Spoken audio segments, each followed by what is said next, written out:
Congress continues to work on funding for fiscal year 2024, and the White House has released its plans for the next budget year. What's in that budget that you need to know about? And it's Wednesday. Let's find out what Mike and Jason are thinking about this spring. Live from Wednesday the 13th, via Farm Journal broadcast, this is AgriTalk. This morning we begin with a conversation with Paul Neiffer, the Farm CPA. Then it's our Farmer Forum with panelists Mike Berdo and Jason Propst. Directly following the news, Margie Eckelkamp from The Scoop. I'm handsome newsman Davis Michelson. Now here's the host of AgriTalk, Chip Flory. All right, Davis, thank you so much. Yeah, spring is officially 6 days away. It happens on March 19th, March 19th. That's right. 19th. Yep. But with the way that the weather's been this year, Yes. I feel like we got to call it spring, right? I can tell you, yesterday I noticed the first fully developed, fully bloomed, there was only one, dandelion in my yard. Wow. I think that's spring stuff, right? Spring? That is definitely spring stuff. Did you get the shovel? I thought about it and I thought, no, let's let the first one through. Let's leave them alone. You let the first one through, they're all coming. I know. But the way the wind blows here, they'll wind up over in the neighbors the way the wind blows, so it's fine. Yep. It'll be all right. Just like my grandma used to get me out there with the little garden spade and a sure. and a thing, a big container of salt. Yep. Oh. Have to pluck it out and then put some salt down in the hole to keep it from coming back. Yeah. That's full scorched earth, bro. That's right. That's like Ottoman stuff. She did not want the dandelions, no question. All right, welcome to AgriTalk. I'm Chip. That is Davis. There is some fresh news hitting as we speak, and that is the result of Allendale Inc.'s survey for 2024 acreage. If you'll remember, Rich Nelson was on the show with us down in Houston at Commodity Classic, and he indicated at that time that the big cut to corn acres was not showing up in the survey that they were doing. Ooh. Well, the big cut in corn acres did not show up in the survey that they're doing. 93.472 million acres of corn. Whoa. Yeah, down just 1.169 million from year ago. Soybeans in at 85.832 million, up 2.232 million. All wheat, 47.622 million, down 1.953.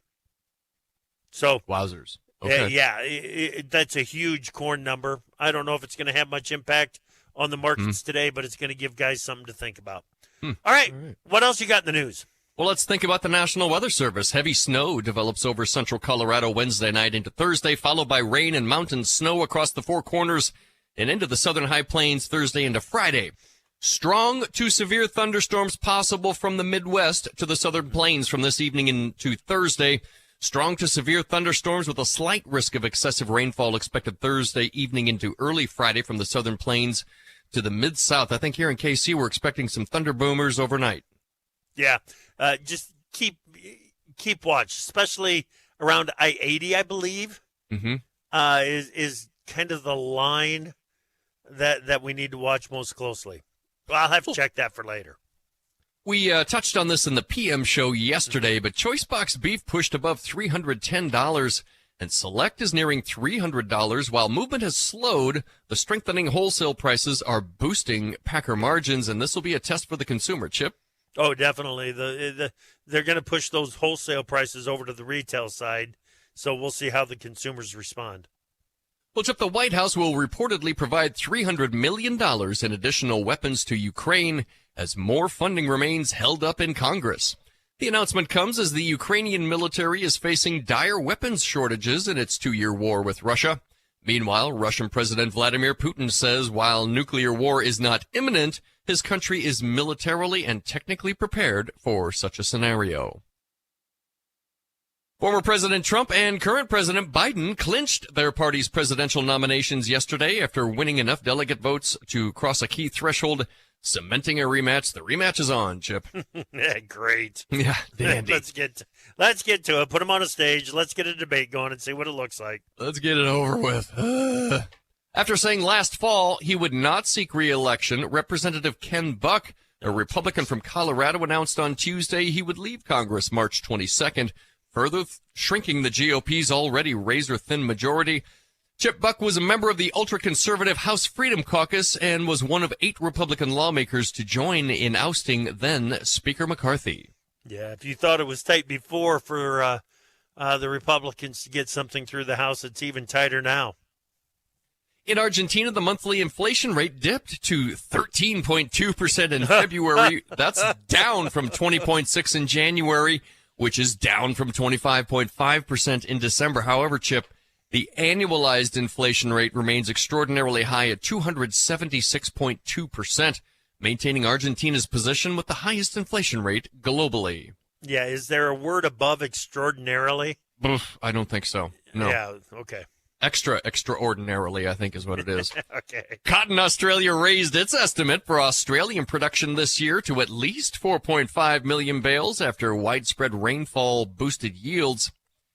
And let's see, the Biden administration unveiled a plan to deploy battery charging and hydrogen refueling stations for electric trucks over a 16-year period.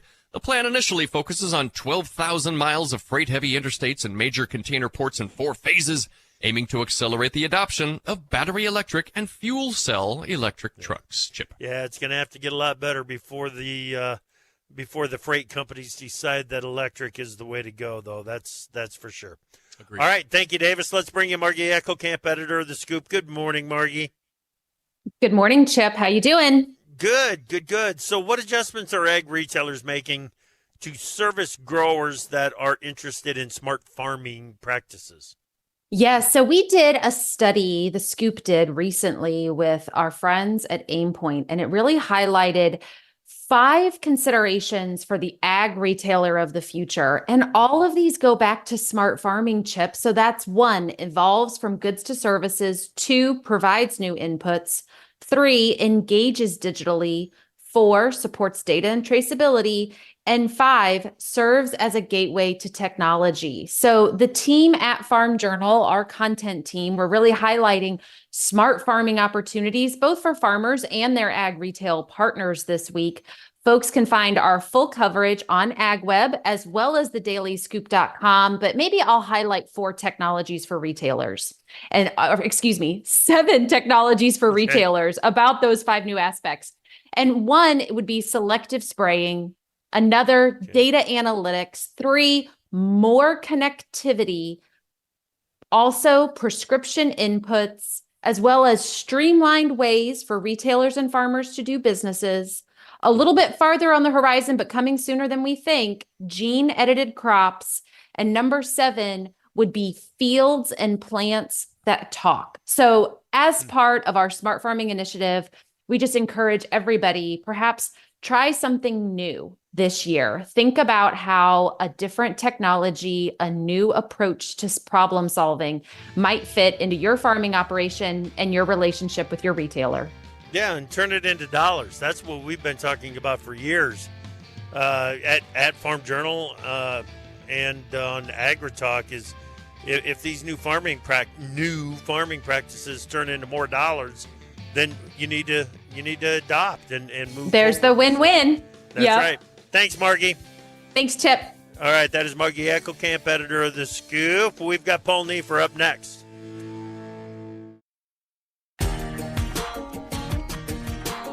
AgriTalk is brought to you by John Deere. For generations before and generations to come, John Deere is part of your farm and your family. Whatever your technology needs, John Deere has the tools to help grow your farm.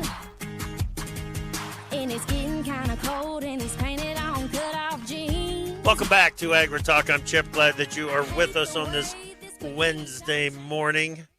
Paul Neiffer, the Farm CPA, is our guest this morning. How you doing, Paul? It's good to speak with you again. All right, we're going to have to work on that mute button. It's going to be great to speak Sorry, with you. I muted. Sorry. I'm sorry about that. I was trying to be nice and not, Yeah. I'm doing good, but over the next 36 hours at our house, we may end up with close to 3 feet of snow. Oh. So Yeah, I think we're gonna get at least 2 feet. I'm not sure if we'll get 3, but it's gonna be pretty brutal. What's the snow cover like at this point up in the mountains? The mountains have had good snow. They had snowfall a week ago that was about a foot or 2 feet in some areas, but this storm, certain areas of the mountains may get up to 4 or 5 feet. So, and we're just at a high enough elevation, we may hit that 2 to 3 feet at range. So, I was just listening to the weather report this morning. So right now it's beautiful, it's sunshine and 50 degrees, but 24 hours from now it'll be a different matter. Oh my goodness. Well, I would like to encourage you to keep it. There's no reason to send that to the Midwest. Well, I think in your area, though, you need a little bit of moisture, though, don't you? We do. And I'll take it in rain. Okay. I'll take it in rain. Okay. Okay. So the president does the State of the Union address.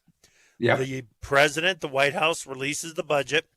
And then the next step in all of this is the Treasury Department with the Green Book that takes a look at some of the proposed taxes that are included in that budget and how the White House says they plan on paying for things going forward. So here we are. We got the Green Book. What's in there that we need to know about?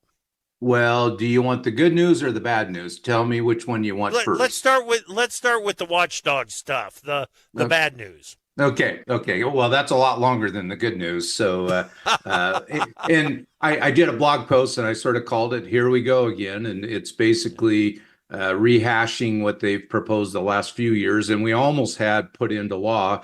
Other than Senator Manchin and Senator Sinema stopping it. So, one of the several key things. First, a lot of farmers do Section 1031 exchanges where they'll sell some farmland and they roll it over into another piece of farmland and they don't have to pay tax on that.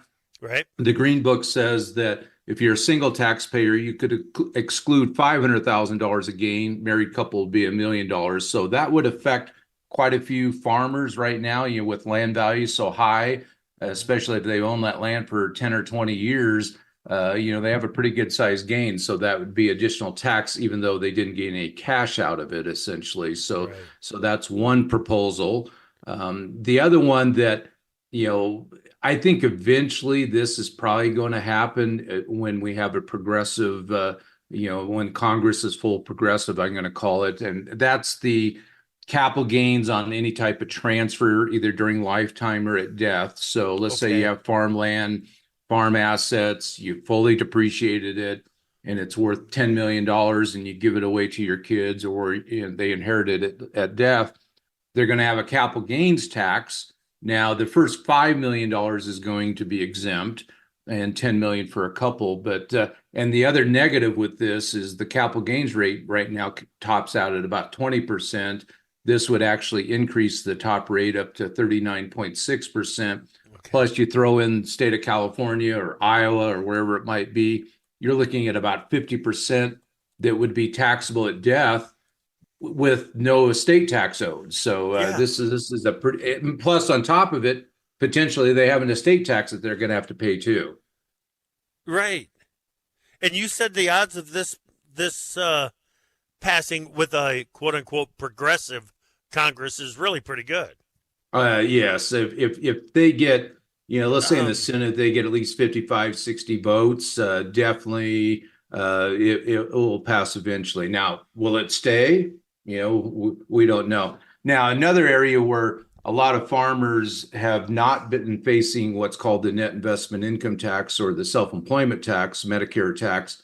A lot of farmers now, if this was to pass, would be facing an extra 5% tax. And what that's based on is if their gross income, their adjusted gross income, net farm income, interest, dividends, wages, if it exceeds $400,000 to $500,000 range, that 5% extra tax would kick in. So let's say they had $700,000 of farm income, had no other farm income. They're really looking at about an extra $15,000 of tax that they don't get to deduct. So that's not going to be nice for most of our farmers. Okay. And that one would touch a lot of operations out there, wouldn't it? It would, a lot of operations these days are, and they try to get their taxable income down, but remember, this is not a taxable income calculation. It's a sort of an adjusted gross income Right. calculation before deductions and in the Section 199A deduction, especially as the Tax Cuts and Jobs Acts expire here next year, after next year. More and more farm operations potentially would be hit with this. Now, if we have lower crop prices, maybe this isn't that big of a concern. But I know a lot of my clients, when I was still practicing CPA at CLA, they definitely would have gotten hit with this tax. Right. Odds of passage on that one? Eventually that's going to happen. I think even the Republicans, with the fact that both Medicare and Social Security is going to become, not insolvent, but you're going to have some potential cuts here in the next 10 years. I think eventually that'll pass. Not this year, but it'll pass here, I think, in the next 10 years. We're starting to add on and add on and add on an already burdensome tax platform that farmers are dealing with here, Paul. At some point, doesn't all this have to get scrapped and start over? You would think so, and that's the problem with tax law. Back in 1986, for a lot of your listeners out there, they weren't even born. They sort of did scrap it and start over and came out with a nice, clean platform. But over the next approximately 40 years, they've added on here, subtracted there, added on, and it definitely has gotten very messy. But again, Chip, if our budget deficit's going to keep going up, and we got 50 trillion deficit here in the next 10 years, and we got 5% average interest rate, that's $2.5 trillion just for paying the interest on the debt. So I think at some point now, Congress is pretty good about kicking the can down the road, but at some point, we're going to have to pay it somehow, and I'm not sure how that's going to happen other than tax increases. Okay. Did you mention the excess business loss? I did not. So right now, a farmer can have what's called, let's say they happen to not sell some grain or something, they ended up with $1 million loss. They can only offset, $500,000 of that against other income, and then the carryover becomes part of what we call the net operating loss, which means the following year they could offset 80% of taxable income, no matter what the number is. So let's say they sold some land, did a 1031, and they had a couple $1 million gain. Under the current rules, they could offset potentially 80% of that gain. Well, if this is made permanent and made a change where it's part of the excess business loss in the following year, effectively what happens, their maximum loss that they can show from a business standpoint is $500,000. So that definitely could affect a lot of farm operations that have some outside non-farm income. Right. Okay, we've got a couple of minutes left. That ought to be a long enough period of time to talk about the good news. That might take 30 seconds, Chip. So actually, no, there's, for younger families out there that have kids, they are proposing to bump the child tax credit up to $3,000 or $3,600 if they're under age 6 and under, and be completely refundable and paid, that monthly. We had that a couple of years ago. But the big deal for the other farmers is the current Section 20, what we call 2032 Cap A deduction when people pass away, is capped at about $1.3 million. They want to bump that all the way up to $14 million and then index it to inflation. And that would be very helpful in today's environment where the net rental value of farmland, let's say, is $5,000 an acre. But if you were to sell it in an auction, it's $15,000 or $20,000. That allows the farmer to value it at $5,000. Now they only get a step up to $5,000, but that family is not going to have to face the that they have to sell the land and so on. Now when this originally, 30 years ago, the 2032A and the lifetime estate exemption was almost exactly equal. Well, now the lifetime exemption is 10 times larger. So this is trying to get it so it's on par with the current exemption. So that's good news. Gotcha. All right, Paul. Well, we're going to have to continue to watch the development of all of this and try to figure out what it means for us going forward, which means we'll be talking with you again soon, buddy. Thanks. I figured you would be. You bet. All right, that is Paul Neiffer, Farm CPA. When we come back, it's going to be time to get this Farmer Forum going. We got Mike from Iowa and Jason from Illinois next here on AgriTalk. Time for Markets Now with the experts from Pro Farmer. Joining us now, Pro Farmer editor Brian Grady. Beach, let's start in the soy complex. Looks like the meal market is pulling beans down. Yeah, it is, Chip. And as has been the case, if meal's up, soybeans have a tendency to be up, and if meal's down, soybeans have a tendency to be down, and that's definitely the case here at mid-morning. Soybeans trading, let's call it about a nickel lower in most contracts, and the meal market anywhere from about $4 to $6 lower in most of those contracts. So definitely having an influence there. On the flip side, soy oil is trading solidly to the upside, and so we're seeing quite a bit of spreading action going on in the within the soy complex. The crude oil market is helping out soy oil. It's sharply higher here at mid-morning. All right, wheat trade is slight to moderate losses there. Corn's a penny higher. Anything different happening there?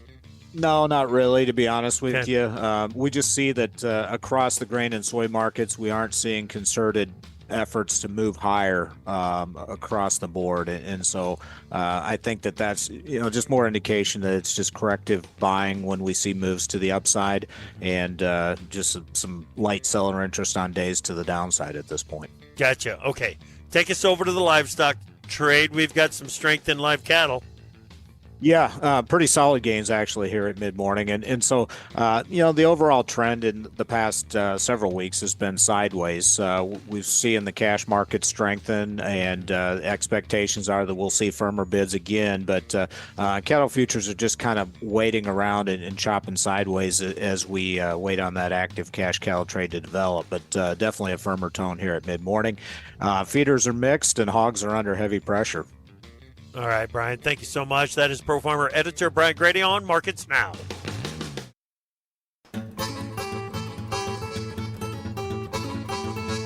Opinions expressed on AgriTalk do not necessarily reflect the views of Farm Journal Broadcasting, affiliate stations, or sponsors. You're listening to AgriTalk, where the conversation begins. Join us at 855-4-TALK-AG.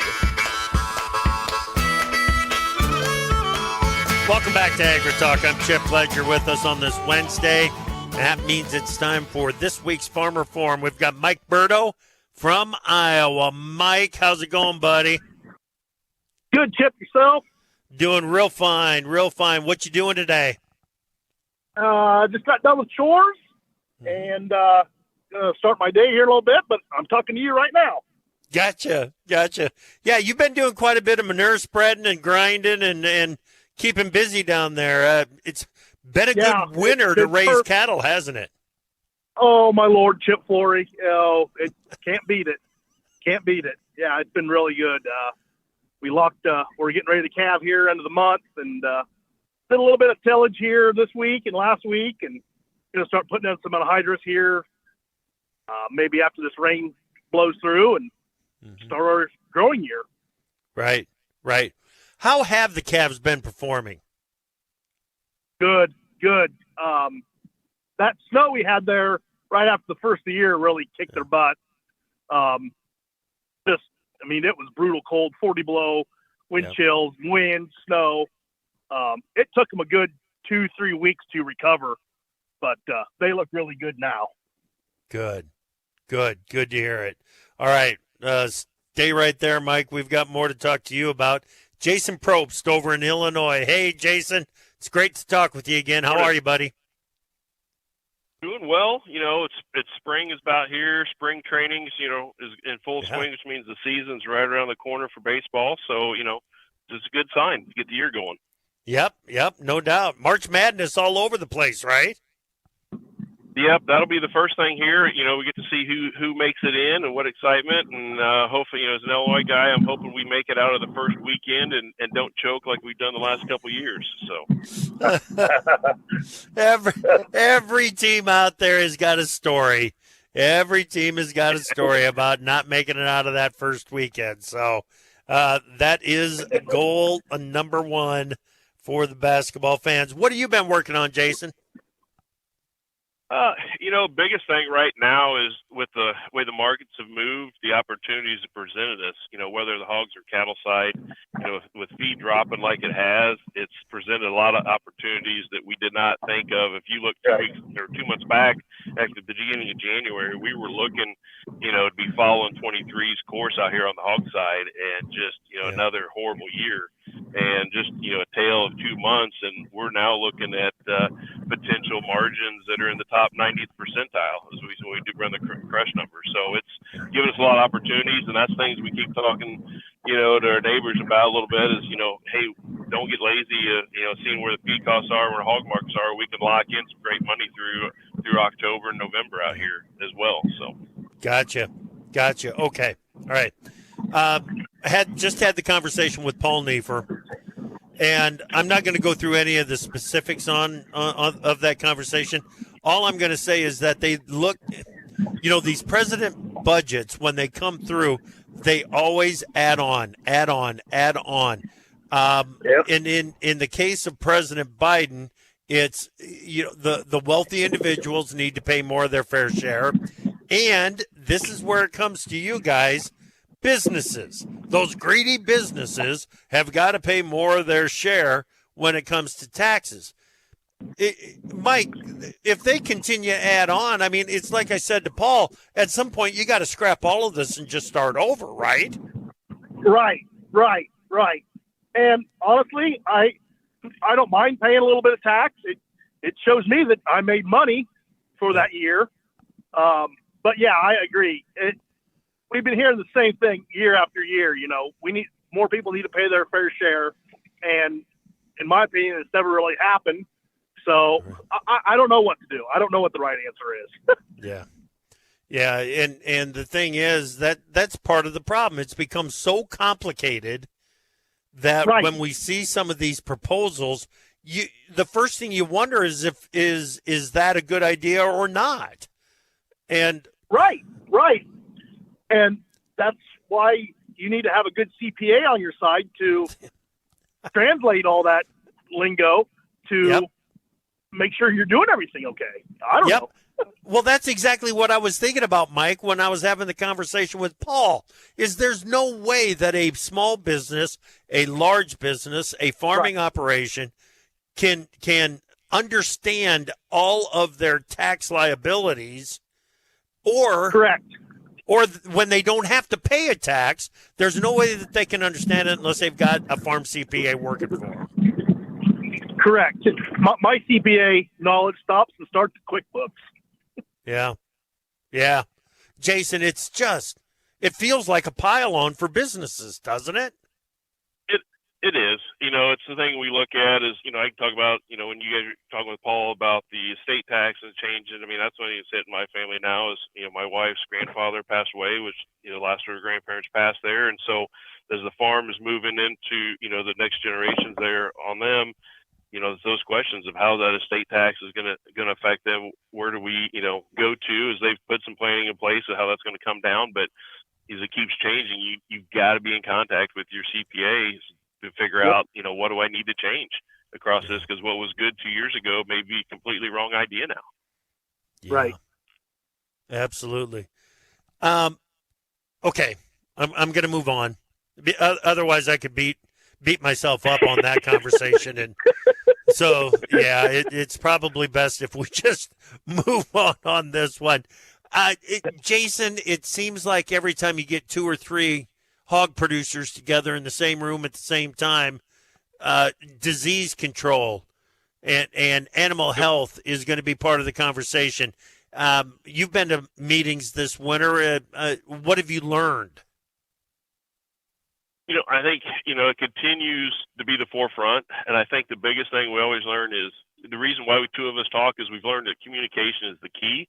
If we can talk about what we're seeing, one, it helps the other guys understand what might be coming, but also to figure out ideas, but also just in our communities to start having better dialogue of what's going on and how do we work on some disease control in the area to benefit all of us. Because as you look at our production numbers, our healthy herds are so much better than when we get disease challenged. So it's in our best interest all the way around.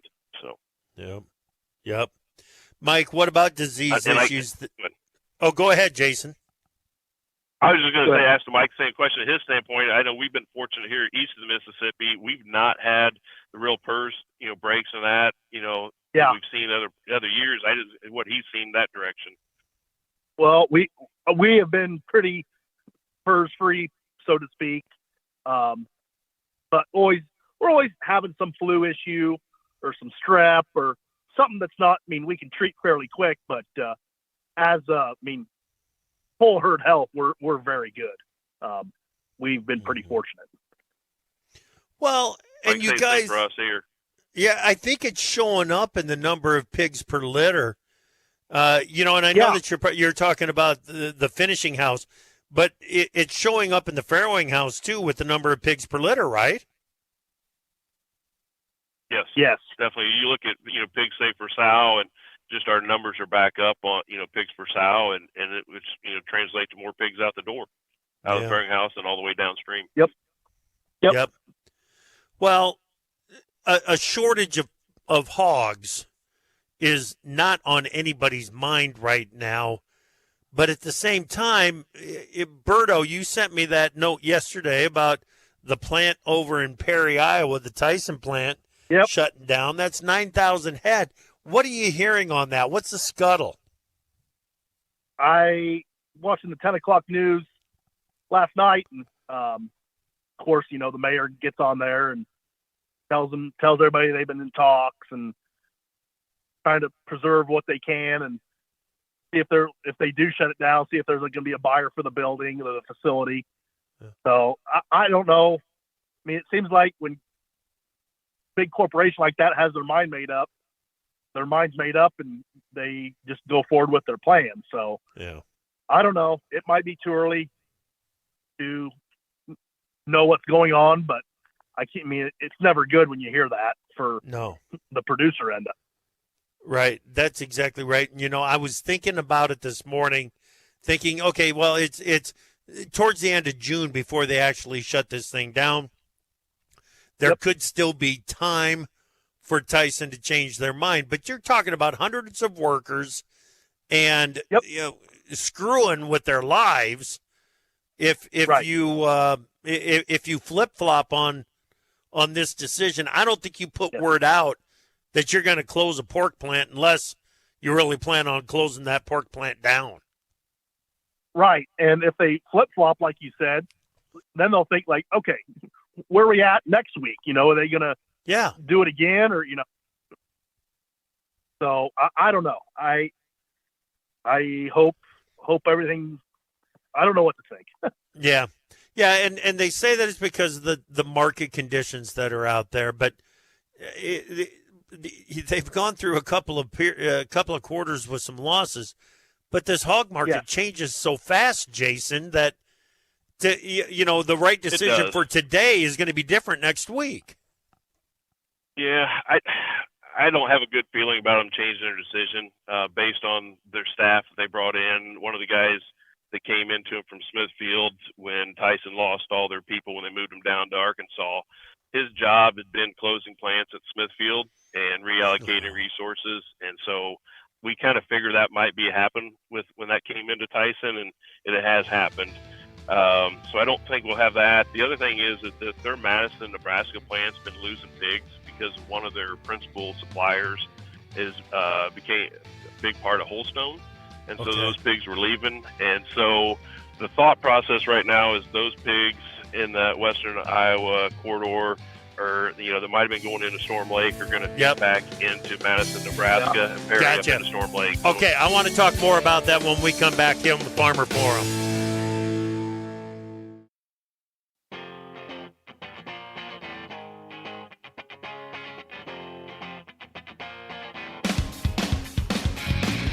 AgriTalk is brought to you by United Animal Health, where their science allows you to maximize your genetic potential. Learn more at unitedanh.com. Welcome back to AgriTalk and the Farmer Forum. Mike Berdo from Iowa, Jason Propst from Illinois. Hey, Jason, the conversation that we were having there at the end of the last segment about Tyson looking to move some of those hogs around. That makes sense to me, but doesn't it seem like if they're going to be a partner, isn't that something that they should be talking about, moving some hogs around? We would like to, think that that's the conversations we would have, but unfortunately, it's business, and they kind of operate under theirs, and we operate under our, circumstances. Unfortunately, the thing I've always said is, if the Packers, truly wanted to make themselves most efficient, they would figure out, the producers are here and figure out how to work with them instead of getting into ownership of pigs over time. Because as, the Packers have told you, we're the least efficient of the producers to do it. So, there's always a better use of capital. And, some of them are starting to realize that. And that's part of the reason why some of the, the different plants have got built over the last, 20 years as producers figuring out how they could, work better together and have, get pigs to market and recoup more of the dollars to come back to them.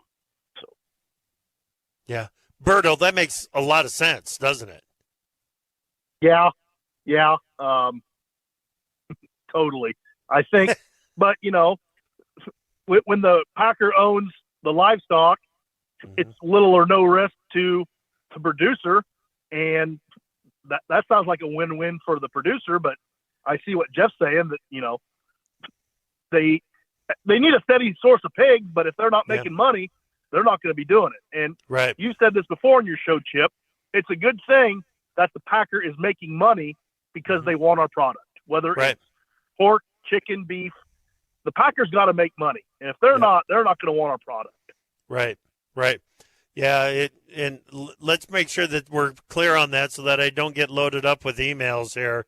I'm not crying for Packers when they're losing money, but at the same time, when every link in that supply chain is making money, that is a healthy system. Correct.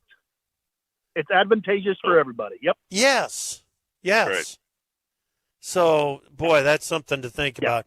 Okay, Jason, you were talking about some of the opportunities on the feed side earlier in the conversation. Talk about that a little bit more. What exactly are you doing to lock in some of these cheaper feed costs? Well, I think it depends on where we're at. Someone right now has just been just flat out forward contracting feed. At some of the mills, we're at just where the pigs are at, just a good opportunity just to take that risk off the table. And then at the same time, forward selling pigs. So it's one of those, don't, do one part of that and not do the other, because that's what typically gets us in trouble is I'll go sell the hogs and not cover the feed costs. And then the feed rises up, especially this time of year as we're going into planting. You typically see a push up in feed and corn costs as we're trying to figure out, do we have enough acres bought? Do we, what's the weather scare doing? What's the South American harvest, kind of look as that brings it in. So feed costs typically rise, into that June, July timeframe. And then once we see the crop is made, then we start trailing off. And so it just, cover our sides to take care of that. So, Yep. Good stuff. Berdo, opportunities that you see out there for 24. What are they? What are you doing to grab them? On the cattle side, look into LRP. It's a good tool. I've done a little bit myself. It's going to cost you something, but it's going to set a floor and build a team. Like I said there with your CPA, your market people, your CPA, build a good team behind you, and they'll help you succeed. Yep. Well, we're going to be talking about the LRPs this afternoon. We got Ben Rand on the show. So there's still a couple of days to finish up your decision making on crop insurance. And then the LRP situation here. Ben's going to step us through quite a bit of what he's talking about with his customers right now. So should be a very timely conversation with Ben this afternoon. So, okay, that's an opportunity there, and I love that. That's a good one, Berdo. Yeah. What's going on in your area right now that everyone needs to know about? That's a good question. I don't know. Um, Well, you Pay got a attention to the 4-H weather. fundraiser happening. That's right. Yep. The April 20th, got a 4-H fundraiser. So come get bloated on 4-H pancakes and sausage. But I think, honestly, this weather, I think this corn, people are going to get anxious, and the corn crop's going to go in another timely manner like it did last year. Yeah. I don't know. I mean, I know it's only middle of March, but in another 30 days, we could be seeing some crop in the ground if it stays like this. We've had some timely rains here. The tiles are starting to run. So if we get a good window, I think crop's going to go in the ground in timely fashion, just like it did last year. Tiles are starting to run down there. Gosh, you are living in God's country, aren't you? Don't you know it? You bet. You bet. When I say running, I mean just a trickle. So yeah. But yeah, it's gonna go quick, I think, like it did last year. Yep. So. Jason, what about conditions your way? We're in the same boat. Here 3 weeks ago, the weather's great. Guys started hauling manure, and that got everybody anxious in the area. We started seeing some anhydrous going on and field work happening. So it's happening. In fact, a friend of mine down in further south Illinois planted about 400 acres of beans 2 weeks ago. From that standpoint, and their part is that they can get those in early enough. They can get pumpkins planted to go back to Libby's up at Morton, Illinois for pumpkin pie. So they're looking at their opportunities and how to take advantage of it. Love it. Love it. You guys were great. Fantastic content today and a great conversation. Thanks, Berdo. You bet, Chip. Take care. All right. Thanks, Jason. We'll talk to you later. All right. Thanks, Chip. Take care. All right. That is Mike Berdo from Iowa, Jason Propst from Illinois. Come back this afternoon. Conversation with Ben Rand. And nothing that I don't